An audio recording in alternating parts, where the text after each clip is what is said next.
ಆತ್ಮೀಯ 10ನೇ ತರಗತಿ ವಿದ್ಯಾರ್ಥಿಗಳಿಗೆ ಇವತ್ತಿನ ವಿಡಿಯೋ ಪಾಠಕ್ಕೆ ಸ್ವಾಗತ. ಇವತ್ತಿನ ವಿಡಿಯೋ ಪಾಠದಲ್ಲಿ ನಾವು SSLC ಸಮೇಟಿವ್ ಅಸೆಸ್ಮೆಂಟ್ 1 ಈ ಒಂದು ವಿಡಿಯೋ ಪಾಠದಲ್ಲಿ ನಾವು 10ನೇ ತರಗತಿಯ ಇಂಗ್ಲೀಷ್ ವಿಷಯದ SA1 ಪ್ರಶ್ನೆ ಪತ್ರಿಕೆಯನ್ನು ಉತ್ತರಗಳ ಸಹಿತ ನೋಡ್ತಕ್ಕಂತಹ ಈ ಒಂದು ವಿಡಿಯೋ ಪಾಠ. ವಿಷಯ ಬಂದು ಇಂಗ್ಲೀಷ್ ತರಗತಿ 10ನೆಯ ತರಗತಿಯಾಗಿರ್ತದೆ.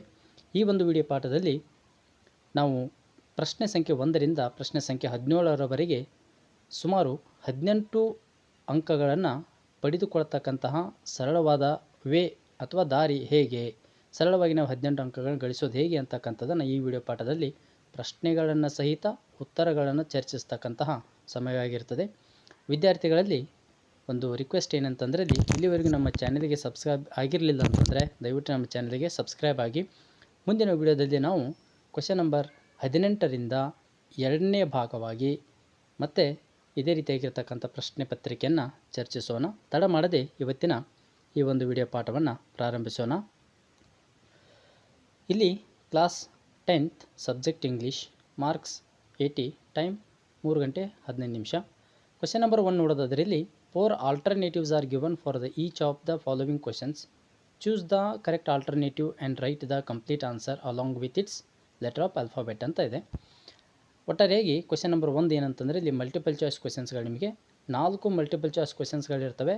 Each question carries 1 mark. Number of questions are 4 and number of marks are allotted 4.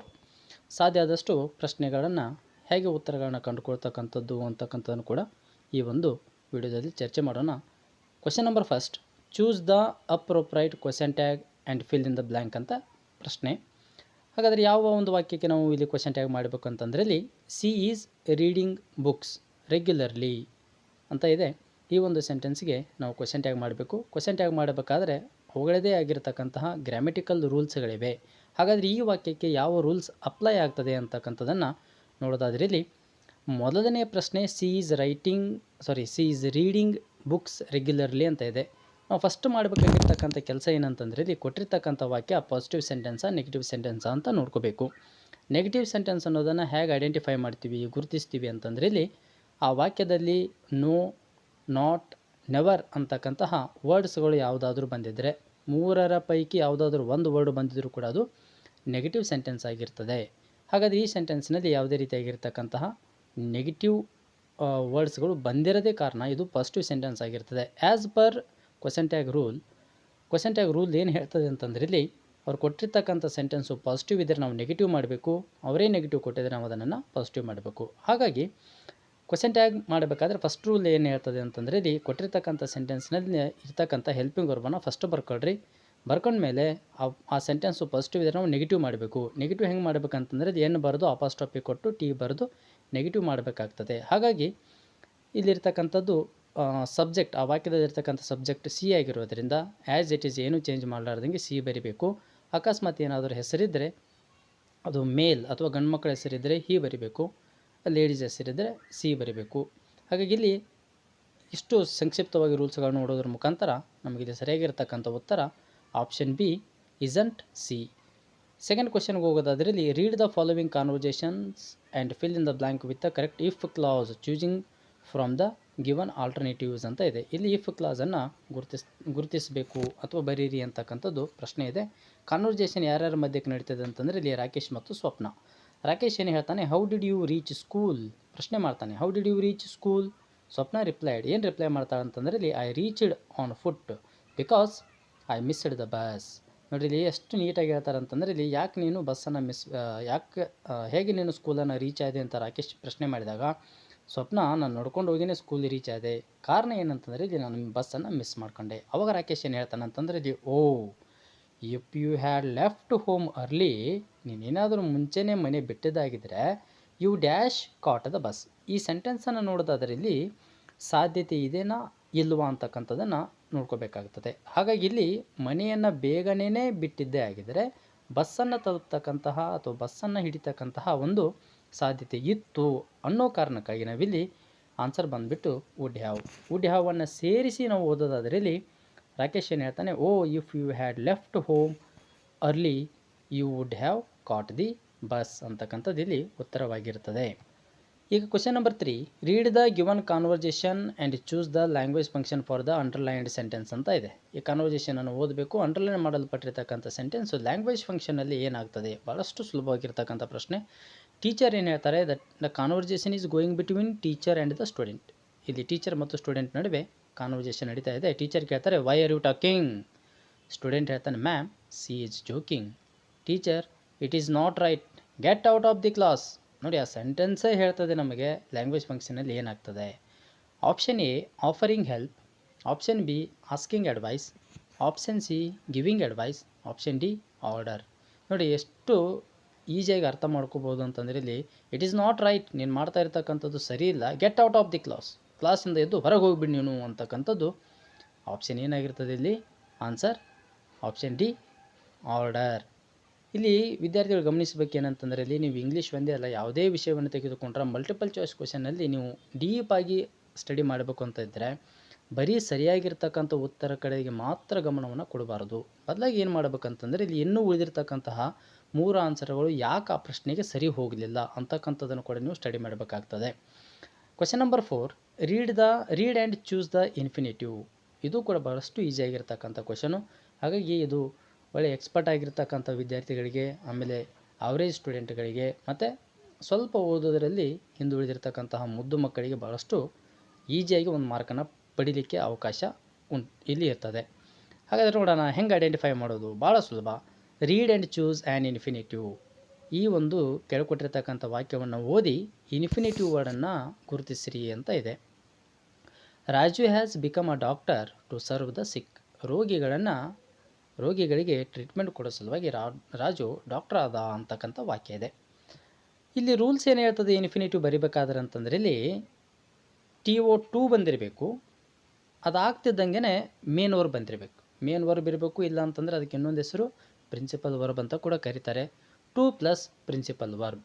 2 ಅಂತ TO2 ಬಂದಿರಬೇಕು, ಅದಾಗ್ತಿದ್ದಂಗೆ ಮೇನ್ ವರ್ಬ್ ಬಂದಿರಬೇಕು, ಇಲ್ಲ ಅಂತಂದರೆ ಪ್ರಿನ್ಸಿಪಲ್ ವರ್ಬ್ ಅಂತ ಕೂಡ ಕರಿತೀವಿ, ಅದಾದರೂ ಬಂದಿರಬೇಕು. 2 ಪ್ಲಸ್ ವರ್ಬ್ ಬಂದಿದ್ದರೆ ಅದು ಇನ್ಫಿನಿಟಿವ್ ಆಗಿರ್ತದೆ. ಹಾಗಾಗಿ ಈಸಿಯಾಗಿ TO2 ಬಂದ ಮೇಲೆ ನೆಕ್ಸ್ಟ್ ವರ್ಬ್ ಆಗಿದ್ದರೆ ಅದು ಇನ್ಫಿನಿಟಿವ್ ಆಗಿರ್ತದೆ. ಹಾಗಾಗಿ ಈ ಒಂದು ಪ್ರಶ್ನೆಗೆ ಉತ್ತರ ಆಪ್ಷನ್ ಸಿ ಟು ಸರ್ವ್ ಅಂತಕ್ಕಂಥದ್ದು.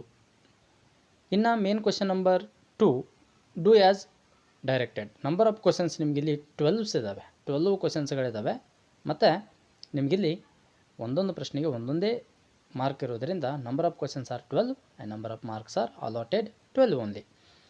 Okay, question number 5, fill in the blank with appropriate form of verbs given in a bracket. ನೋಡಿ, ಇಲ್ಲಿ ಬ್ರ್ಯಾಕೆಟ್ನಲ್ಲಿ ಕೊಟ್ಟಿರ್ತಕ್ಕಂತಹ ಬಿ ಪ್ಲಸ್ ಎಕ್ಸ್ಪ್ಲೇನ್ ಅಂತ ಇದೆ.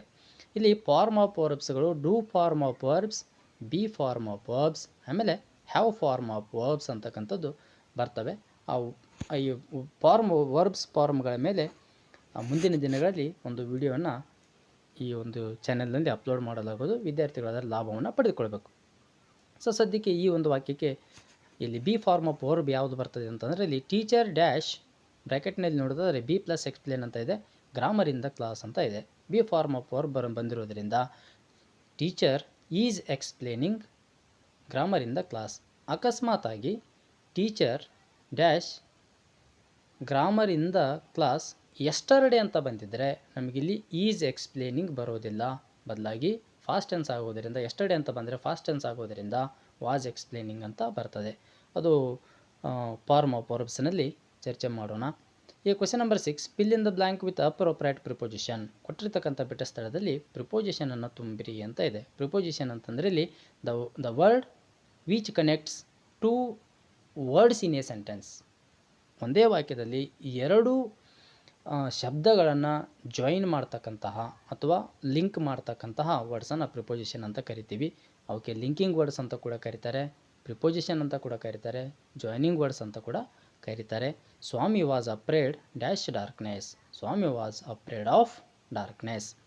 Question number 7, fill in the blank with suitable linking words. ನೋಡಿ, conjunctions ಮತ್ತು ಪ್ರಿಪೋಸಿಷನ್ಸ್ಗಳನ್ನು ಲಿಂಕಿಂಗ್ ವರ್ಡ್ಸ್ ಮತ್ತು ಕನೆಕ್ಟಿಂಗ್ ವರ್ಡ್ಸ್ ಆಮೇಲೆ ಜಾಯ್ನಿಂಗ್ ವರ್ಡ್ಸ್ ಅಂತ ಕೂಡ ಕರೀತಾರೆ. Fill in the blank with suitable linking words. So ಇಲ್ಲಿ ಪ್ರಿಪೋಸಿಷನ್ಗೂ ಮತ್ತು ಕಂಜಂಕ್ಷನ್ಗೂ ಏನು ವ್ಯತ್ಯಾಸ, ಸುಮ್ಮನೆ ಒಂದು ಲೈನಲ್ಲಿ ಹೇಳ್ಬಿಡ್ತೀನಿ.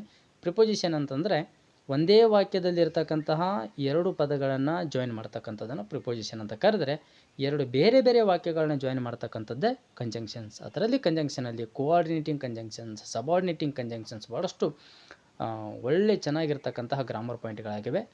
ಅವುಗಳನ್ನು ಕೂಡ ನಾವು ಈ ಗ್ರಾಮರ್ ಪಾಯಿಂಟ್ ಸೆಕ್ಷನ್ಗಳನ್ನು ಹೇಳೋ ಟೈಮ್ನಲ್ಲಿ ಆ ವಿಡಿಯೋಗಳನ್ನು ಡಿಟೇಲ್ ಆಗಿ ಒಂದೊಂದಾಗಿ ನಾವು ಚರ್ಚೆಯನ್ನು ಮಾಡೋಣ. Fill in the blank with suitable linking words and but. ಎರಡರಲ್ಲಿ ಯಾವುದು ಬರ್ತದೆ? ನಿಮಗೆ ಇಲ್ಲಿ ಇಂಟರ್ನಲ್ ಚಾಯ್ಸ್ ಕೂಡ ಇದೆ. ಒಂದೊಂದು ಬಾರಿ ನಿಮಗೆ ಇಂಟರ್ನಲ್ ಚಾಯ್ಸ್ ಕೂಡ ಕೊಡೋದಿಲ್ಲ, ಡೈರೆಕ್ಟ್ಲಿನೇ ಆನ್ಸರ್ ಬರಿ ಅಂತ ಹೇಳ್ತಾರೆ. The student of our school are wise dash they are not disciplined. ಅವರ ಶಾಲೆಯಲ್ಲಿ ಇರ್ತಕ್ಕಂಥ ವಿದ್ಯಾರ್ಥಿಗಳು ಏನೋ ಬುದ್ಧಿವಂತರಿದ್ದಾರೆ, ಬಟ್ ಡಿಸಿಪ್ಲಿನ್ಡ್ ಅಲ್ಲ ಅಂತಕ್ಕಂಥದ್ದು. ಹಾಗಾಗಿ ಇಲ್ಲಿ ನಿಮಗೆ ಓದಿದರೆ ಆ ಸೆಂಟೆನ್ಸ್ ಅರ್ಥ ಆಗಿದ್ದರೆ ಅಲ್ಲಿ ಏನು ಬರ್ತದೆ ಅಂತಕ್ಕಂಥದ್ದು ಗೊತ್ತಾಗಿಬಿಡ್ತದೆ. The student of our school are wise but they are not disciplined. Question number 8, fill in the blank choosing the appropriate words given in the brackets. ನೋಡಿರಿ, ಇಲ್ಲಿ ಹೋಮೋಫೋನ್ಸ್ಗಳಿವೆ. ಹೋಮೋಫೋನ್ಸ್ ವರ್ಡ್ಸ್ಗಳಿರೋದ್ರಿಂದ ನಿಮಗೆ ಬ್ರ್ಯಾಕೆಟ್ನಲ್ಲಿ ಅದನ್ನು ಕೂಡ ಕೊಟ್ಟಿದ್ದಾರೆ. ಫಸ್ಟ್ ಬಿಟ್ಟ ಸ್ಥಳದಲ್ಲಿ ಯಾವುದು ಹೋಮೋಫೋನ್ ಬರ್ತದೆ, ಸೆಕೆಂಡ್ ಬಿಟ್ಟ ಸ್ಥಳದಲ್ಲಿ ಯಾವ ಹೋಮೋಫೋನ್ ಬರ್ತದೆ, ಇದು ಕೂಡ ಭಾಳಷ್ಟು ಸುಲಭ. ಇದನ್ನೆಲ್ಲ ಪ್ರೈಮರಿ ಸ್ಕೂಲ್ನಲ್ಲಿ ಈ 6ನೇ ಕ್ಲಾಸ್ 7ನೇ ಕ್ಲಾಸ್ ಮಕ್ಕಳು ಕೂಡ ಇದನ್ನು ಈಸಿಯಾಗಿ ಬರೀತಾರೆ. ಹೋಮೋಫೋನ್ಸ್ ಅಂತಂದ್ರೆ ಏನು? What is homophones? Homophones is nothing but homophones are nothing but pronunciation is the same but spelling and meaning are quite different. ನೋಡಿರಿ, ಇಲ್ಲಿ ಪ್ರೊನೌನ್ಸಿಯೇಷನ್ ಎರಡು ಶಬ್ದಗಳು ಓದಿದ್ರೆ ಒಂದೇ ರೀತಿಯಾಗಿರ್ತಕ್ಕಂಥ ಪ್ರೊನೌನ್ಸಿಯೇಷನ್ ಬರ್ತದೆ, ಬಟ್ ಅದರ ಅರ್ಥ ಅದರ ಸ್ಪೆಲ್ಲಿಂಗ್ಗಳು ಬೇರೆ ಇರ್ತವೆ. ಆ ಥರ ಪದಗಳನ್ನು ನಾವು ಹೋಮೋಫೋನ್ಸ್ ಅಂತ ಕರಿತೀವಿ. Raju is my dash friend, the dash runs fast ಅಂತ ಇದೆ.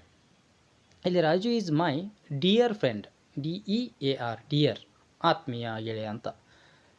ನೆಕ್ಸ್ಟ್ ಸೆಂಟೆನ್ಸ್ನಲ್ಲಿ ದ ಡ್ಯಾಶ್ ರನ್ಸ್ ಫಾಸ್ಟ್, ಇಲ್ಲಿ ಡಿಯರ್ ಅಂತಂದರೆ ಜಿಂಕೆ. ಹಾಗಾಗಿ ಇಲ್ಲಿ ಫಸ್ಟ್ ಬೆಟ್ಟ ಸ್ಥಳದಲ್ಲಿ DEAR ಡಿಯರ್, ಸೆಕೆಂಡ್ ಬೆಟ್ಟ ಸ್ಥಳದಲ್ಲಿ DEER ಡಿಯರ್.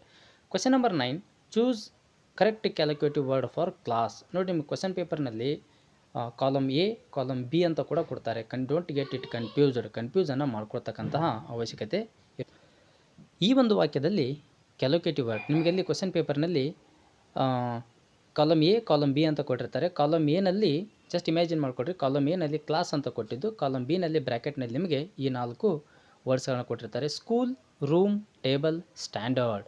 ನೀವೇನು ಮಾಡ್ಬೇಕಂತಂದರೆ ಇಲ್ಲಿ ಕರೆಕ್ಟಾಗಿ ಆನ್ಸರ್ ಸಿಕ್ಕಿಬಿಡ್ತಾ ಬಿಟ್ಬಿಡಬಾರ್ದು. ಬದಲಾಗಿ ಏನು ಮಾಡಬೇಕು, ಆ ಕ್ಯಾಲ್ಕುಲೇಟಿವ್ ವರ್ಡ್ಗೆ ಬ್ರ್ಯಾಕೆಟ್ನಲ್ಲಿರ್ತಕ್ಕಂಥ ವರ್ಡನ್ನು ಒಂದೊಂದೇ ಓದಿ ನೋಡಬೇಕಾಗ್ತದೆ ನಾವಿಲ್ಲಿ. Class school, class room, class table, class standard. ನಿಮ್ಗೆ ಅದನ್ನು ಓದಿ ನೋಡಿದ್ರೇ ಎಲ್ಲದಕ್ಕೂ ಕ್ಯಾಲ್ಕುಲೇಷನ್ ಮಾಡಿದ್ರೇ ನಿಮ್ಗೆ ಒಂದು ಸರ್ಟನ್ ಪರ್ಫೆಕ್ಟ್ ಐಡಿಯಾ ಬರ್ತದೆ. ಹಾಗಾಗಿ ಈ ಕ್ವೆಶನ್ಗೆ ಆನ್ಸರ್ ಏನಾಗಿರ್ತದೆ, ಇಲ್ಲಿ ಕ್ಲಾಸ್ ರೂಮ್ ಆಗಿರ್ತದೆ. ಓಕೆ, ಸ್ವಲ್ಪ ವಿಡಿಯೋ ದೊಡ್ಡದಾಗಿದ್ದರೂ ಕೂಡ ಸಾಧ್ಯ ಆದಷ್ಟು ನಿಮಗೆ ಮನವರಿಕೆ ಆಗೋ ಥರ, ನಿಮಗೆ ತಿಳಿಯೋ ಥರ ಎಕ್ಸ್ಪ್ಲೇನ್ ಮಾಡ್ತಕ್ಕಂಥ ಪ್ರಯತ್ನ ಮಾಡ್ತಾಯಿದ್ದೀನಿ. Give one word. ಕೇಳಿಕೊಟ್ಟಿರ್ತಕ್ಕಂಥ ಇಡೀ ಸೆಂಟೆನ್ಸನ್ನು ಒಂದೇ ಒಂದು ವರ್ಡ್ನಲ್ಲಿ ಆನ್ಸರ್ ಬರೀಬೇಕು. A piece of land in which fruit trees are grown. A piece of land ಅಂತಂದರೆ ಒಂದು ಭೂಮಿ, ಒಂದಿಷ್ಟು ಭೂಮಿ, ಅದರಲ್ಲಿ ಫ್ರೂಟ್ಸ್ ಮತ್ತು ಈ ಫ್ರೂಟ್ ಟ್ರೀಸ್ಗಳನ್ನ ಬೆಳೀತಕ್ಕಂತಹ ಒಂದಿಷ್ಟು ಭೂಮಿ ಏನಿರ್ತದಲ್ಲ ಅದಕ್ಕೆ ಒಂದೇ ಒಂದು ಹೆಸರಿನಂತೆ ಕರೀತಾರೆ. That is the answer, orchard. This word comes from the lesson number 3, gentlemen of Rio and ಮಿಡಿಯೋ. So ಈ ಥರ ನಿಮಗೆ ಗಿವ್ ಒನ್ ವರ್ಡ್ ಪ್ರಶ್ನೆ ಏನಾದರೂ ಕೇಳಿದರೆ ಅದು ನಿಮ್ಮ ಟೆಕ್ಸ್ಟ್ದಿಂದನೇ ಕೇಳಿರ್ತಾರೆ. ಬಿಯಾಂಡ್ ದಿ ಟೆಕ್ಸ್ಟ್ ಅಥವಾ ಔಟ್ ಆಫ್ ದಿ ಟೆಕ್ಸ್ಟ್ ಈ ಥರ ಕ್ವೆಶನ್ ಬರಲಿಕ್ಕೆ ಸಾಧ್ಯತೆ ಇರೋದಿಲ್ಲ. ಬಂದರೆ ಏನಾದರೂ ಪ್ರಶ್ನೆ ಬಂದರೆ ಈ ಥರ ಗಿವ್ ಒನ್ ವರ್ಡ್ ಅಂತ ಬಂದರೆ ಅದು ನಿಮ್ಮ ಟೆಕ್ಸ್ಟ್ ಬುಕ್ದಿಂದನೇ ಬಂದಿರ್ತದೆ. ಇದಕ್ಕೊಂದು ಆಲ್ಟರ್ನೇಟ್ ಎಕ್ಸಾಂಪಲ್ ನಾನು ಹೊರಗಿಂದ ಕೊಡೋದಾದರೆ ಇಲ್ಲಿ a person who treats the patient. ಆ ವ್ಯಕ್ತಿ ಯಾರಿಗೆ, ರೋಗಿಗಳಿಗೆ ಚಿಕಿತ್ಸೆ ಕೊಡ್ತಕ್ಕಂತಹ ವ್ಯಕ್ತಿಯನ್ನು ನಾವೇನಂತ ಕರಿತೀವಿ ಗಿವ್ ಒನ್ ವರ್ಡ್ನಲ್ಲಿ? That is the doctor. ಹಾಗಾಗಿ ಇಡೀ ಸೆಂಟೆನ್ಸಿಗೆ ಒಂದೇ ಒಂದು ವರ್ಡ್ನಲ್ಲಿ ಆನ್ಸರನ್ನು ಬರಿತಾ ಇರ್ತಕ್ಕಂಥದ್ದು. A person who does something first. ಆ ವ್ಯಕ್ತಿ ಇದಕ್ಕಿಂತ ಮುಂಚೆ ಯಾರೂ ಮಾಡದೇ ಇರತಕ್ಕಂಥದ್ದನ್ನು ಏನಾದರೂ ಮಾಡಿದ್ದೇ ಆದರೆ ಅವರಿಗೆ ಆ person who does something first. ಇದರಲ್ಲಿ ಏನಂತಂದ್ರೆ ಇಲ್ಲಿ ಆ ವ್ಯಕ್ತಿ ಇಲ್ಲಿವರೆಗೂ ಆ ಥರ ಕೆಲಸ ಮಾಡದೇ ಇರತಕ್ಕಂಥ ವ್ಯಕ್ತಿ ಯಾರಾದರೂ ಫಸ್ಟ್ ಮಾಡಿದರೆ ಅವರಿಗೆ ಒನ್ ವರ್ಡ್ನಲ್ಲಿ ಏನಂತ ಕರೀತಾರೆ ಅಂತಂದರೆ ಇಲ್ಲಿ ಪಯನೀರ್ ಅಂತ ಕರೀತಾರೆ. PIONEER, ಪಯನೀರ್ ಅಂತಂದರೆ ಇಲ್ಲಿ one who does something first. Okay, question number 12, write the correct form of the word given in the bracket. I have to appreciate dash in the government school ಅಂತ ಇದೆ. Correct form of the word ಬರೀಬೇಕು. ಇಲ್ಲಿ ಬ್ರ್ಯಾಕೆಟ್ನಲ್ಲಿ educate ಅಂತ ಕೊಟ್ಟಿದ್ದಾರೆ. ಇಡೀ ಸೆಂಟೆನ್ಸನ್ನು ಓದಿದಾಗ ಗೊತ್ತಾಗ್ತದೆ ನಮಗೆ ಅಲ್ಲಿ ಪ್ರಿಫಿಕ್ಸ್ ಸೇರಿಸಬೇಕು, ION, ಎಜುಕೇಷನ್. ಹಾಗಾಗಿ ಏನಾಗ್ತದೆ ಅಂತಂದರೆ ಇಲ್ಲಿ I have to appreciate the education in the government school.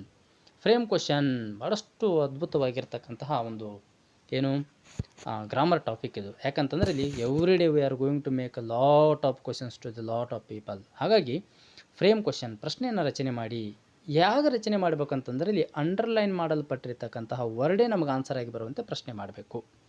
Underline ಮಾಡಿರ್ತಕ್ಕಂಥ ವರ್ಡ್ ನಮಗೆ ಉತ್ತರವಾಗಿ ಬರುವಂತೆ ಪ್ರಶ್ನೆ ರಚಿಸಿರಿ ಅಂತದೆ. It's very easy. You have to concentrate on the ಯಾವುದ್ರ ಮೇಲೆ ಅಂತಂದರೆ ಇಲ್ಲಿ ಟೆನ್ಸ್ ಮೇಲೆ ನೀವು ಕಾನ್ಸಂಟ್ರೇಟ್ ಮಾಡಬೇಕಾಗ್ತದೆ. ಟೆನ್ಸ್ ಮೇಲೆ ಕಾನ್ಸಂಟ್ರೇಟ್ ಮಾಡಿದರೆ ಈಸಿಯಾಗಿ ನೀವು ಈ ಒಂದು ಫ್ರೇಮ್ ಕ್ವಶನನ್ನು ಡೀಲ್ ಮಾಡ್ಬೋದು. Simple present tense simple past tense ಕೊಟ್ಟರೆ ಸ್ವಲ್ಪ ಕಷ್ಟ ಆಗ್ತದೆ. ಬಿಕಾಸ್ ಸಿಂಪಲ್ ಪ್ರೆಸೆಂಟ್ ಟೆನ್ಸ್ ಮತ್ತು ಸಿಂಪಲ್ ಪಾಸ್ಟ್ ಟೆನ್ಸ್ನಲ್ಲಿ ಅಸರ್ಟಿವ್ ಸೆಂಟೆನ್ಸಸ್ಗಳಲ್ಲಿ ಹೆಲ್ಪಿಂಗ್ ವರ್ಬ್ಸ್ಗಳು ಬರೋದಿಲ್ಲ.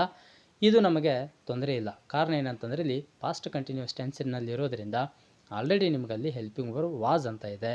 ಹಾಗಾಗಿ ಬೆಂಗಳೂರು ಅಂತಕ್ಕಂಥದ್ದು ಪ್ಲೇಸ್ ಆಗಿರೋದ್ರಿಂದ ಪ್ಲೇಸಿಗೆ ಅಂಡರ್ಲೈನ್ ಮಾಡಿ ಫ್ರೇಮ್ ಕ್ವಶನ್ ಮಾಡಿರಿ ಅಂತಂದಾಗ ಸ್ಥಳಗಳಿಗೆ ಅಂಡರ್ಲೈನ್ ಮಾಡಿದಾಗ ನಾವು ಹಿಂದೆ ಮುಂದೆ ನೋಡಲಾರ್ದಂಗೆ WHERE ವೇರ್ ಅಂತಕ್ಕಂತಹ WH ವರ್ಡನ್ನು ಫಸ್ಟ್ ಬರ್ಕೊಂಡ್ರೆ ನಿಮಗೆ ಅರ್ಧ ಕೆಲಸ ಮುಗಿದಂಗೆ.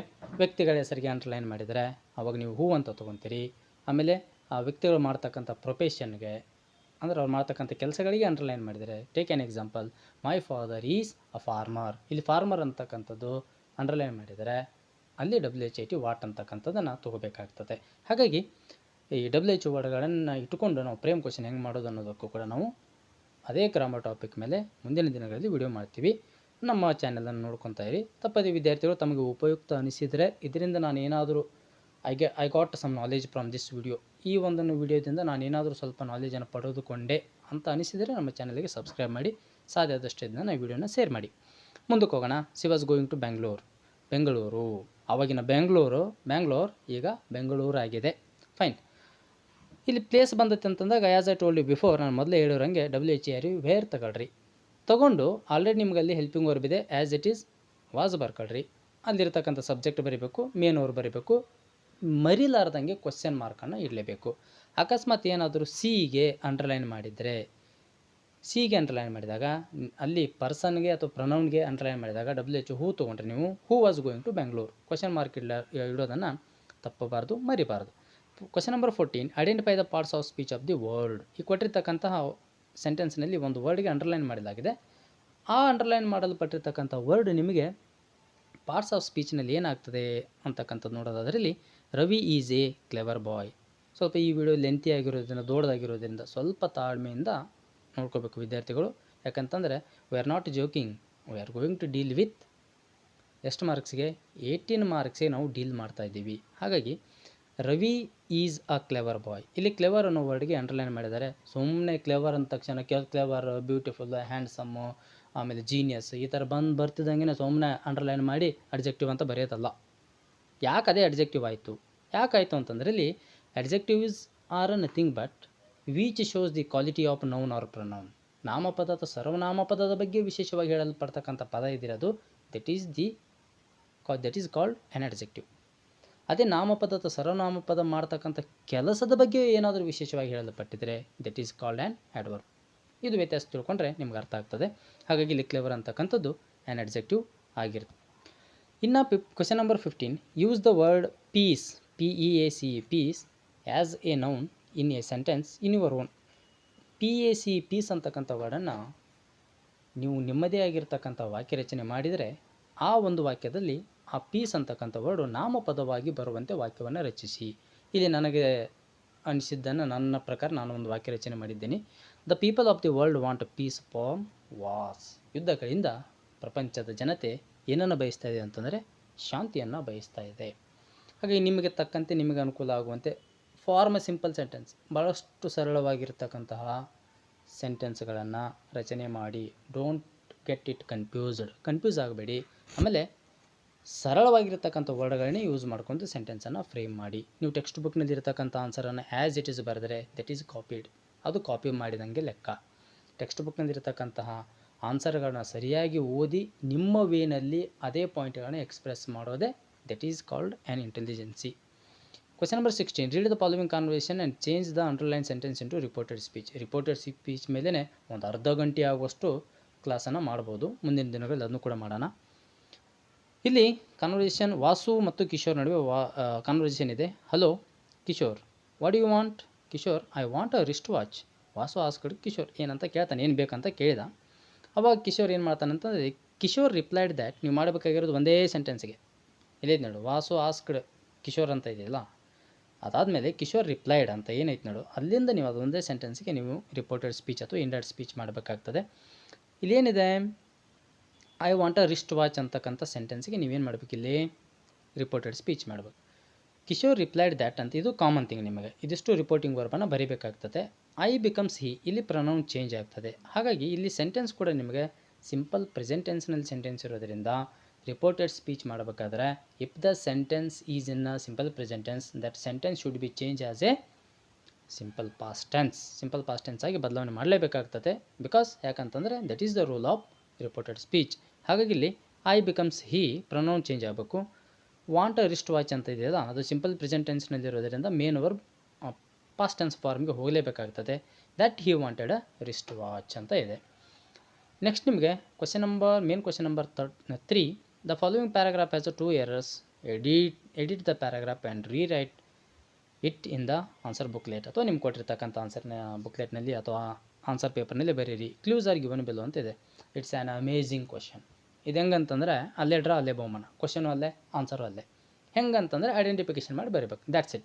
ಇದು ಸ್ಲೋ ಲರ್ನರಿಗಾಯಿತು, ಆ್ಯಾವ್ರೇಜಿಗಾಯಿತು, ಮತ್ತು ಯಾರು ಒಳ್ಳೆ ಬ್ರಿಲಿಯಂಟ್ ಹುಡುಗರಿಗೂ ಕೂಡ ಆಯಿತು. ಅದರಲ್ಲಿ ಸ್ಲೋ ಲರ್ನರ್, ನಾನಂತೂ ಸ್ಲೋ ಲರ್ನರ್ ಅಂತ ಕರೆಯಂಗಿಲ್ಲ ಅವ್ರ ಮುದ್ದು ಮಕ್ಕಳು ಅಂತಲೇ ಕರೆಯೋದು. ಅಂಥವ್ರಿಗಂತೂ ಭಾಳಷ್ಟು ಉತ್ತಮವಾಗಿರ್ತಕ್ಕಂಥದ್ದು. Question number 17. The old man explained that he was the oldest person in the village.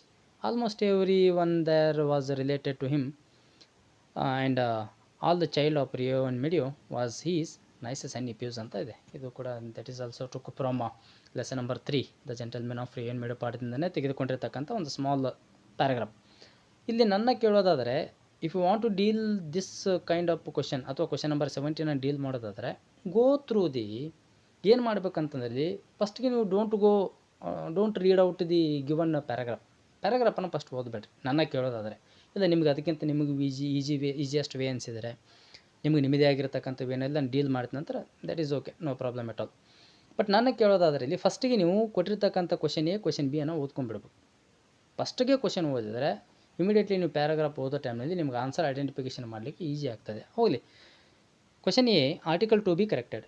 ಈ ಒಂದು ಸ್ಮಾಲ್ ಪ್ಯಾರಾಗ್ರಾಫ್ನಲ್ಲಿ ಆರ್ಟಿಕಲನ್ನು ಮಿಸ್ಟೇಕ್ ಮಾಡಿದಾರಂತೆ, ಅದನ್ನ ಸರಿಪಡಿಸಬೇಕು. Noun plural to be corrected. ಇಲ್ಲಿ ನಾಮಪದ ಸ್ವಲ್ಪ ಪ್ಲೂರಲ್ ಫಾರ್ಮಿಗೆ ಬಹುವಚನ ರೂಪಕ್ಕೆ ಹೋಗ್ಬೇಕಂತ ಅವ್ರು ಏಕವಚನ ಕೊಟ್ಟರೆ ಅದನ್ನ ಬಹುವಚನ ರೂಪಕ್ಕೆ ಹೋಗ್ಬೇಕು.